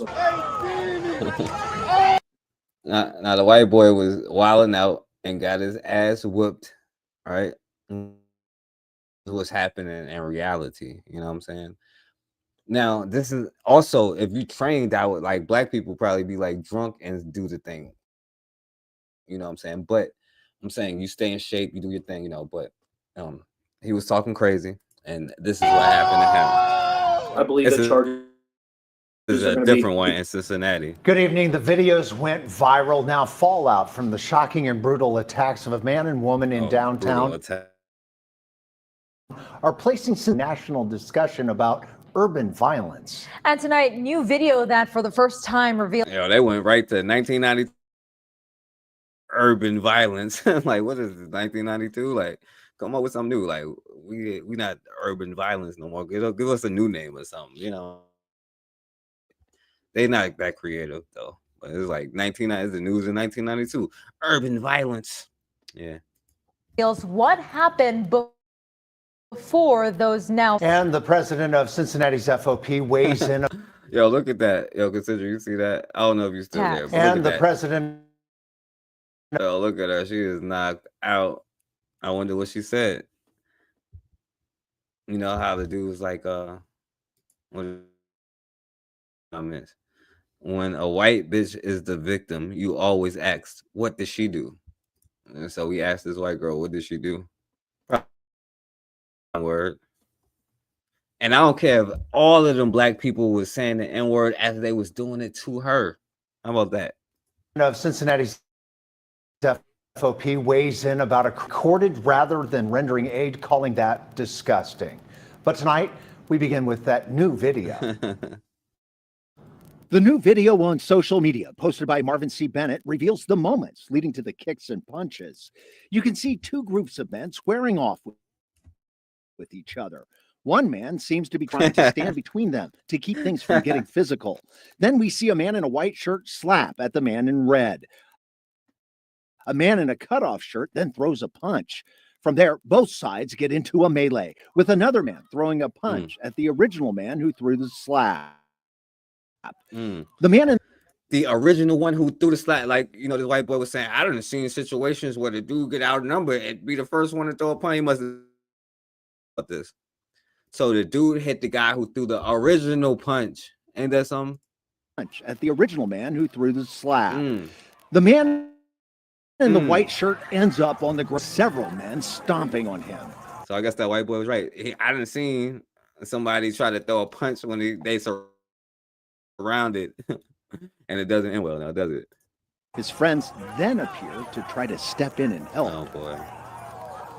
It is tough to watch the Not that president of tough. Cincinnati's fraternal You know, order. it's not that tough. Let's run it back.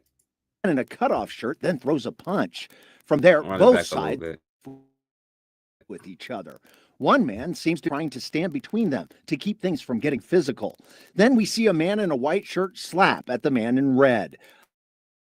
A man in a cutoff shirt then throws a punch.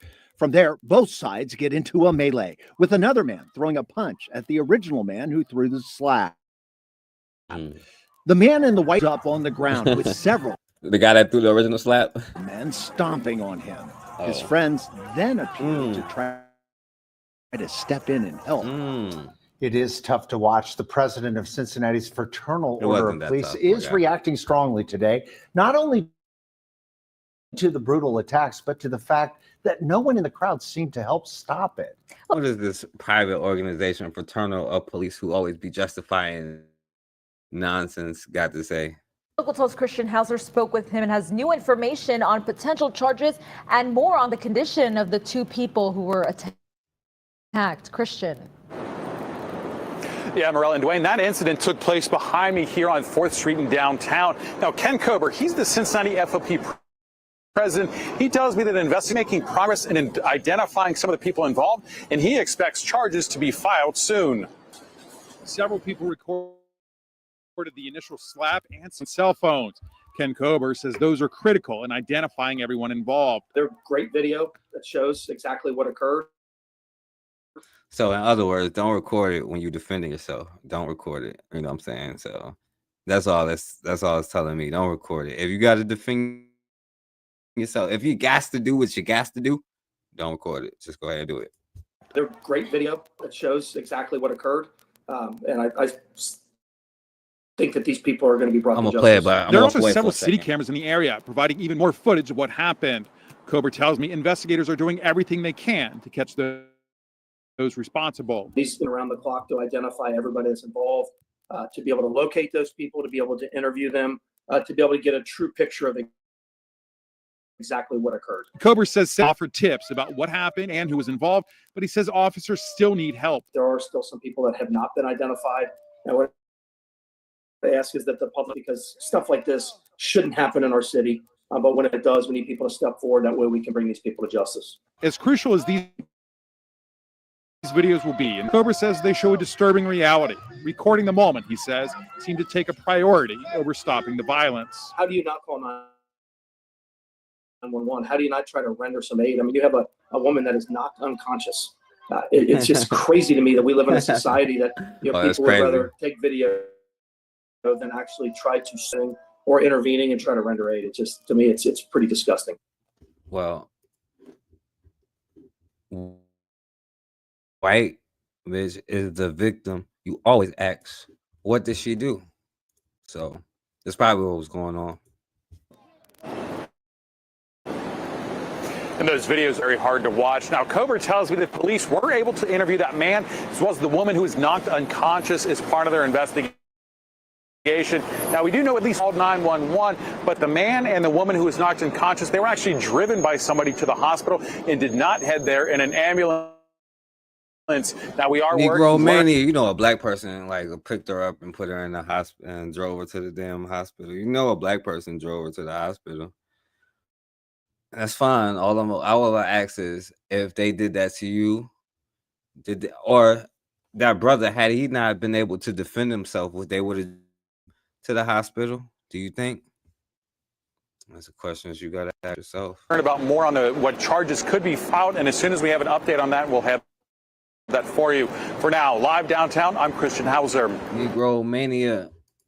All right, thanks, Christian. And last night, Cincinnati Police Chief Teresa Thigi released a statement about these. Says, quote, "I am in complete disgust waking up to the viral video many of you have now seen. The behavior displayed is nothing short of cruel, absolutely unacceptable." She goes on to say, "Our investigative team is working diligently to identify every individual involved in causing." He also added that she wanted to clarify the fight was not connected to Cincinnati Music Fest.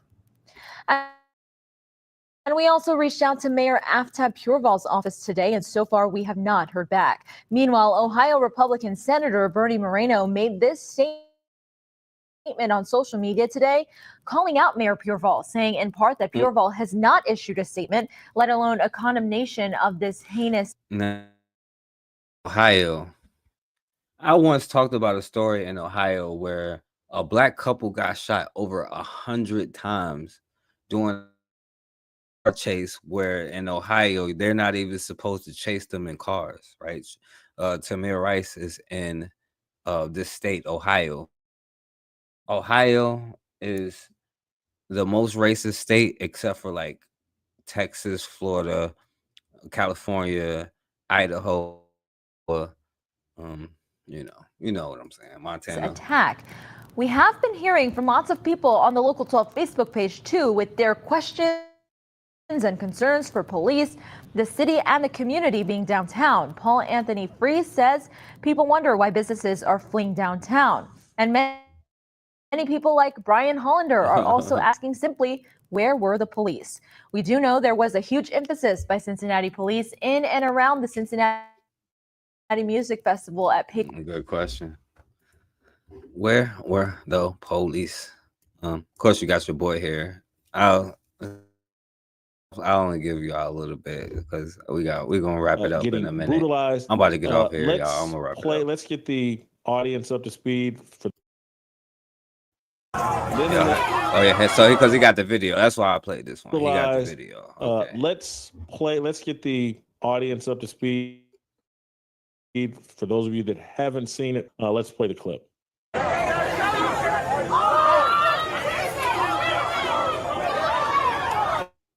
That's the guy that threw the original punch, the one that was getting stomped out.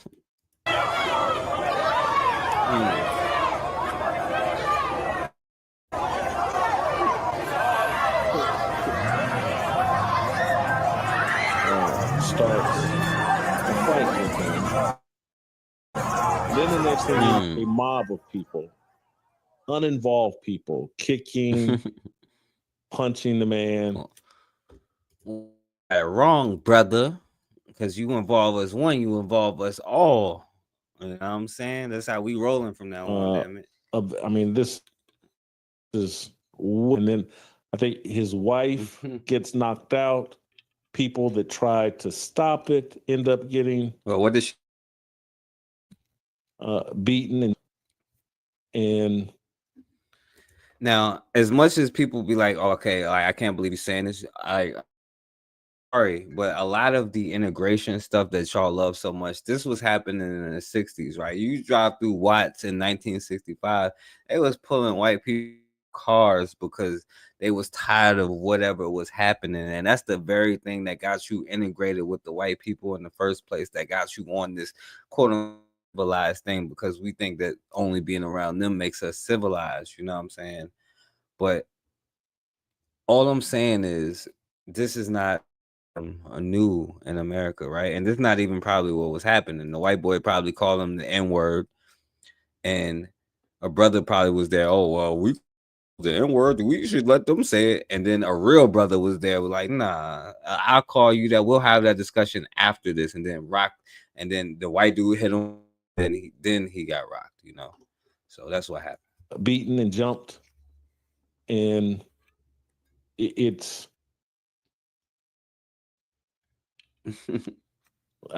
this is beautiful, right? There's too many of these videos going around. That there's another. I mean, this is several men that got beaten and jumped by a mob of what appears to be young black men. I wouldn't be talking Wake up, about black this today Wake up, brothers. if we weren't seeing a steady stream of these types of videos. And tomorrow I'm going to get at the... Well, I hope so. Like people is finally waking up and smacking people when they get called the N-word or disrespected or physically, because we see what happened when the brother tried to mind his own business, riding a bike down the damn street. You got to have your damn candy bar because of what they are, you know.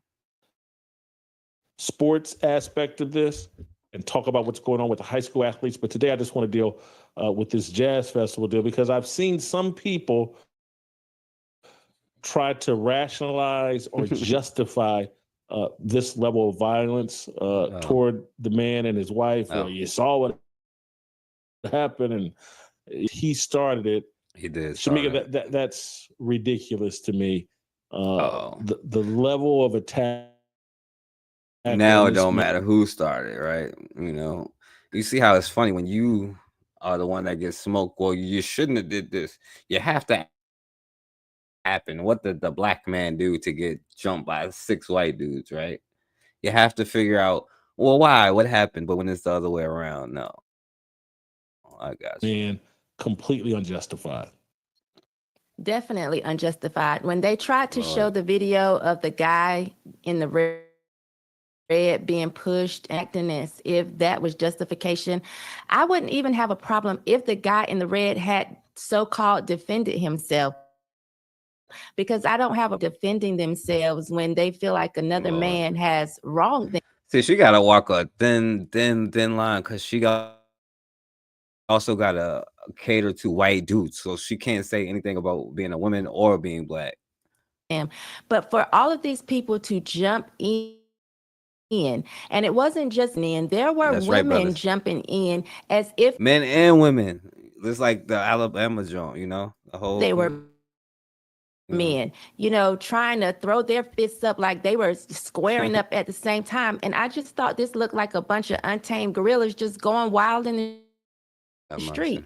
And anyone could justify that. I saw people saying, well, you know, there was a mob of white people who did blacks, and saying it was the KKK. We are so far removed from that I don't understand how that's justification. Well, and just for the monkey comment, I would say this, or gorilla. Gorillas have thin lips, and if you shave them, their skin is white. So that's all I'll say. But I will play this because it's irrelevant, and this is another it's part of NegroMania, of course. You know, but I want you to hear what this white boy's saying. Y'all seen the stories coming out of Cincinnati? And then we wrap it up. A few nights ago, a white couple got the shit beat out of them. Woman knocked flat out cold, laying looking like a board. And then a group of guys went around the white dude, a bunch of black dudes, and stomping them and kicking them. And Yeah, you hear that? You hear that? I don't know what to call that black woman. And then a group of guys went around the white dude, a bunch of black dudes, and kicking them and punching them.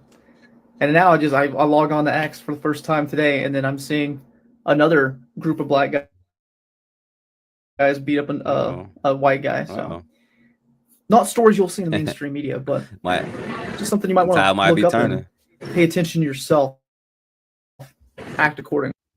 And the time might be turning. Okay, I'll let it play. NegroMania, and then we will wrap it up. It's pretty bad out here.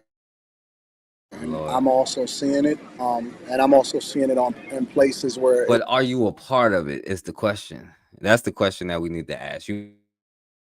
In it, but are you a part of it? If not, then shut the hell up. You know, it's not necessarily catching mainstream attention in media. It is about to start picking up stream because I got contacted by Liz to see if I had any commentary or if I wanted to join tonight, which I'm not able to join because I'm actually at the airport and I'm about to catch a flight. I have some thoughts on it, and we are going to probably talk about it on the Q show tonight. But long story short, you got a situation where everybody uses why. now consider. Now you asked a great question. What did they do to get their asses whooped? We got to start asking the questions here. Everybody is getting monkey pounded out that just so happens to have white pigmentation versus black pigmentation. Yeah, monkey pounded because they have thin lips and white skin, right? So yeah, I mean, that's all I'm saying. And people are justifying it. I've seen a lot of different theories in which I've seen the video. Can't show it here because YouTube will remove you. But I'm on YouTube. I basically, show you. They beating the crap so he out won't of get it. paid for it. And people are upset, and they're not necessarily taking it so lightly in that, people are getting a little bit more bothered and a little bit more vocal.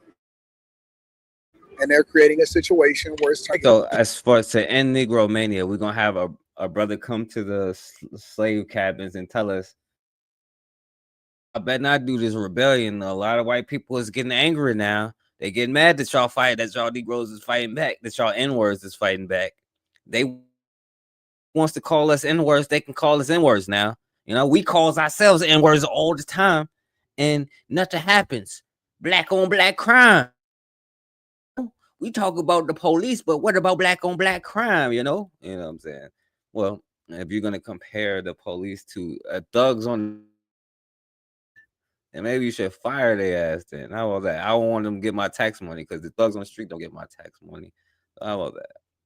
But anyway, to finish NegroMania off, let's let this Negro give us a warning. A bit more vocal, and they're creating a situation where it's turning negative. Has everybody seen the beatdown video this morning? It's pretty horrific. And it happens dozens of times every year in this country. For dozens of times. So y'all hear that? It happens dozens of times for decades. Y'all have stood up and fought and protected yourself dozens of times for decades.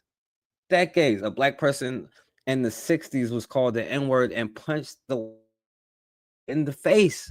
In 1930, it was a story about a black man, a black woman went to a pawn shop or whatever, and a vet, and the white dude disrespected her. I'll play it on the next one. I'll look it up if I remember. And to a riot and everything, you know what I'm saying? It's like a famous one, so I'll remember it. I can't remember the name right now, but anyway, she went to the thing and the white dude disrespected her. The son came in and he handled his business and they got into a fight. He threw the white dude through the store, right? So then a bunch of white people saw the brother was whipping this white dude's ass, and then they tried to jump on him. But the black people who was in the area didn't even let that happen. You know what I'm saying? Like, he'll tell you himself, a long time, black people have been standing up for ourselves, defending ourselves. Absolutely. For decades. Dozens of times. Blind eye to it. If people understood, if they knew, and the FBI has the stats, how often that race makes the other race the victims, it'd be horrible for race actually understood it. Oh, because it's so great. Most right violent now, crime stays within your race. But there is an exception in America. Yes, because what they don't tell you, because I like destroying, this was one of the original talking points. They don't tell you, because when they be like, black on black crime, most convicted of killing.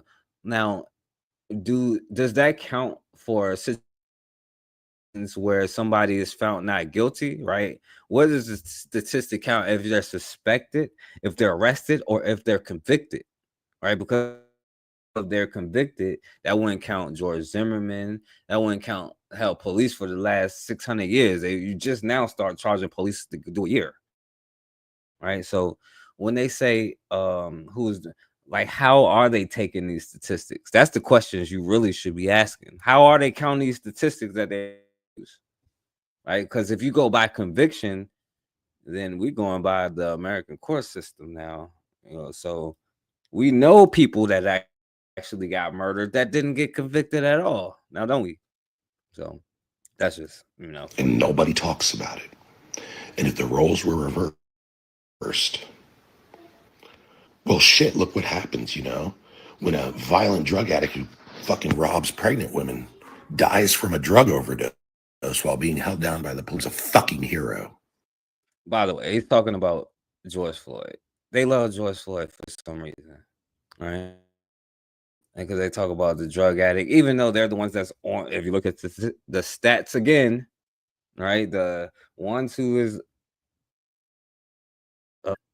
there's all that whole opioid thing. But I mean, Hulk Hogan X banned over. The dude died, and about George Floyd, right? I get that she got left for like her child's friend or something, like how white people do. But anyway, so that's their statistics, of course, But if you look at the statistics, white people are less than 10% of the world population, but have committed over 90% against of the crimes in the world, the crimes against humanity. They are less than 10% of the world population and created over 90% crimes against humanity throughout history and in current times, but just whatever time period you want to pick. Right. So that's some statistics. While being held down by the police, he becomes a fucking hero. Racism is not going to die at this. Like the more, let me tell you what was really bad and how it made it even worse and how it kind of exacerbated itself. We allow, instead of us stomping out racism completely and saying, hey, we need to stop. Now, what I'm curious about is when he needs to stop about racism, who the hell is the we he's talking about? Being so race focused. Over the last 4 to 5 years, people started justifying it. You start these in the street, the Black Lives Matters, the white apologists, they didn't make it any better. And so now what you see is there's an extreme left that's coming from the other side, from black people. Now, of course, this is not a popular subject and people don't want to talk about it. And, black people that are super, I said that it was black people that was racist a long time ago. People tried to make it seem like it's not a thing, but they have now become more empowered because they can say and do things that other cultures and other races can't. So much so to where things have almost switched and reversed to where the privilege is on the black side and the white male is the one that is. They said, oh, well, they don't do this, but what happen if you die? What would they do?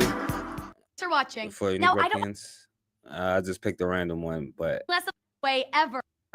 One of the to offenders this day, is dressed as George Zimmerman, donning a neighborhood watch shirt. To this while day. the other wears a black mask and a blood-stained sweatshirt as Trayvon Martin. I mean, really? Couldn't you have just been Mario and Luigi again? I'm just saying. They still do this to this day. So what would they do? And the white male is the one that is the most attacked, is a symbol of hate and racism and fascism inside of this country. And it's unfortunate because I believe that everybody should NegroMania, color of their the guy that said that actually got shot in the face. So this type of behavior and this type of culture. I don't believe that anybody should be. I don't believe that anybody should be. Should they go out there and attack people and be able to get away with it and not be charged with a hate crime? When if the roles, that's what the person will be charged with. It will be charged with a hate crime. Who? It would be. Who would be charged with the hate crime? Name where this has happened, where they got charged with the hate crime. Merchant, it would be all kind of nonsense, and so I'm not a fan of it. I don't like it, and then also it way people for like weird watching black people get mad at white people for starting functioning white communities. It's like, you know how happy we'd be to see black people start a fund. We would be. How happy would you be? So happy that you'd burn it to the ground, you know what I'm saying? Or try and get smoked half the time. I had to get it. Because like you said, you whip their ass a lot of times. They don't tell you that. But how happy would they be? They'd be so happy they'd try to burn it to the ground. This Negro got a pool table and I don't, right? And also, you don't need to have their labor to build your communities. They may do the labor for them, and they may need to exploit you. You don't need nobody else to build whatever you need to build, you know? We would leave you to it. We would be, oh my goodness, yeah, good for you I'm guys. sure you would, Unironically, yeah. please. Like, you already have the demographics in Jackson and Detroit. There are zero scenarios with the political they're gonna outcome leave like Burkina Faso alone because, well, yeah, they black people want to do it, they can do it for you guys. Unironically, please. Like, you already have the Detroit. There are zero scenarios where the political outcomes of those cities are not entirely within the parameters of black organization and responsibility. So it would feel solidarity and pride with a 95% low crime, high productivity black city, or several in the United States. I wouldn't be yeah, well, Lake Lanier is on top of one of them. I'd be like, no, let them do their thing. And if a bunch of Caucasians want to go in the woods and shut up, we've underestimated how central tribalism, like ethnic tribalism, is to the human condition. And in trying to demonize it, we've repressed it back with the vengeance, but it's not innately evil. We've wanted to get with people that don't even like to use washcloths so much. Repressed we like, well, what if they actually kick us out of the country? Like, Trump might deport black people from America. Ain't that what you're talking about? You're a damn Pan-African, aren't you? You know what I'm saying? Yeah, Trump might send us back to Africa. Well, aren't you a Pan-African? Yeah. It has been corrupted and to the point that it's now coming back with the vengeance, but it's not innately evil. You can still have in-group preference, a desire to preserve your culture and solidarity with your mulatto children and your white girl, and I know, and your white dude. Because it's not just the brothers, it's the sisters. Community of people who are like you, while respecting other groups. And like, let me just say, white people don't care if black people want to be left to their own device. And that's like, you don't see white people getting mad at black people for separating themselves, even though that is a form of. Well, to be honest with you, I saw when a black group tried to do funding for that they got specifically sued because under the civil rights stuff that black people fought for, they got specifically sued for that. Or the black farm who tried to do their own thing because the white farmers got it already, and the black farmers trying to get what they, but only the black farmers who got less than all of the people of color we fight for, and they was at the bottom of that. Like, I saw that happen. I'm not gonna go back to Street or nothing like that. Let's just stick into like since like 2020, I guess, you know. Lord have mercy. Segregation or the black community that's like tried to, like, you know, that build, but they got faced, you know, a lot of the stuff that they was facing down in that we talked about, the community down in Atlanta, you know. But I don't know if there's or if they have to say. Is that the case? Absolutely. And so when we see these black organizations it's irrelevant what he got to say from right here. So what do we do from here? What is the solution? How do you protect the black communities once you build them? We found the places where we can, let's see here, well, the places to have 5 states where you can have it, or you can go to Africa or whatever. You know, we get kicked out of Africa. We'll go to defend the stuff that we build once we build it. Okay, so let's go here. This is some ideas I'm just throwing around out there, you know. This is the fastest speed loader on the market. All right, hold on. freezing up. There we go. I'll play the game. It's so fast. We have technology these days. It's loads your gun by itself, so and that fast, you know.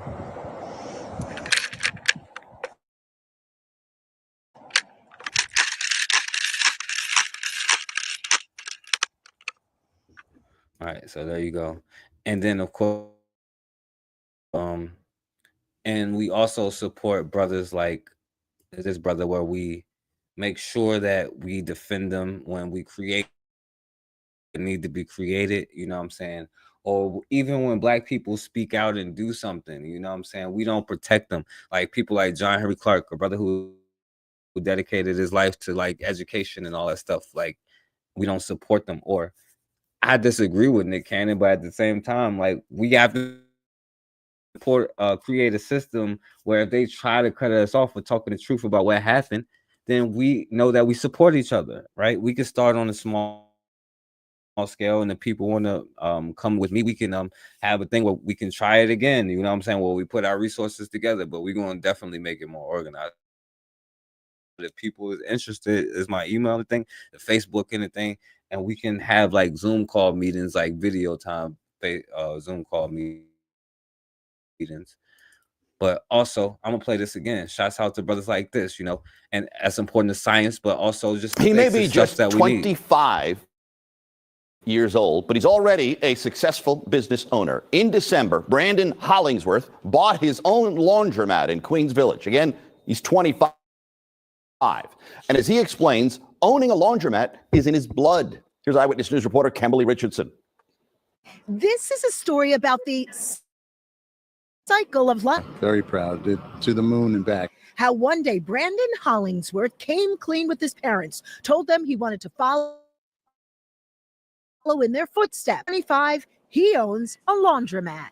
I feel like I'm setting a standard for my siblings, especially, and other people that look like me. Don's Laundry opened December 31st here on Hollis Avenue in Queens Village. Brandon documents it all on social media. It's a Labor High School graduate who dropped out of college in his sophomore year. He had a documented business plan. He knew exactly the steps he needed to take, and he was prepared. He dropped out of high school and has a laundromat by 25, right? And you graduated high school and don't have nothing. I'm just saying, not saying whether you should or you shouldn't. I'm just saying it's important to have a plan, a business plan, but a plan, period. That's why it's important to be able to get along and to be able to get in groups to make plans to build stuff, like stuff that can really actually help us, like on the real, like basic stuff that we need, things that help us to get independent on the system. And it's not through one person, so they can't just make one person disappear, you know what I'm saying?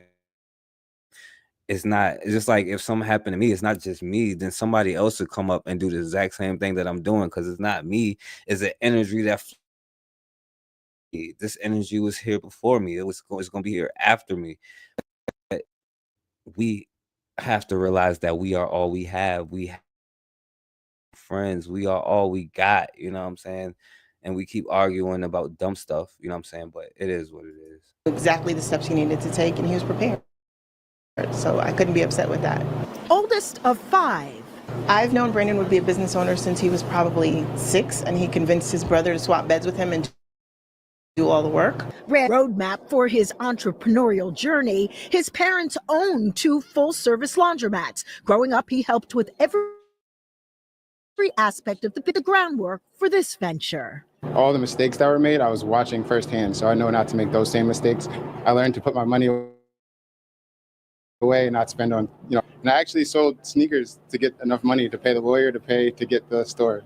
This is step 1. Brandon plans to expand. Important words of wisdom from his mom. Reach for the stars. Like, do it scared, do it. No matter what it is, go for it. Rest and then some. Catering to my customers and making sure they feel welcome and accepted, and they leave always with a smile. Kimberly.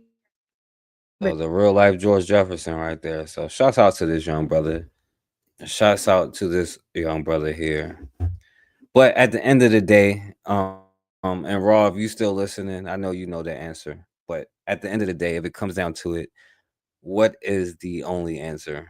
What has to happen? And if she listening, I'll let her answer it. If not, then I'll just play this to go off with. You know what I'm saying? What is the final solution? I'm only gonna play.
All right, y'all. It kicked me off. My bad.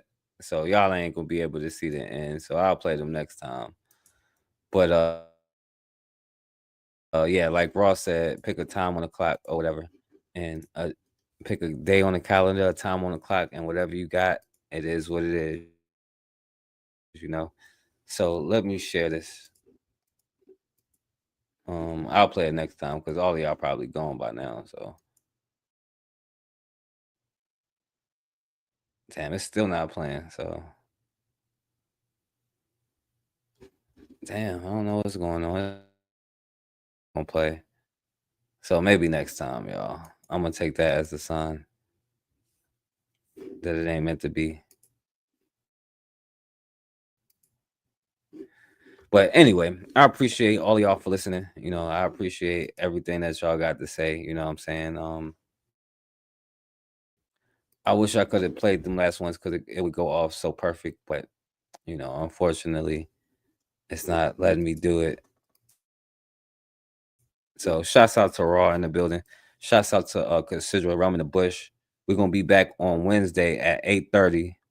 I appreciate you.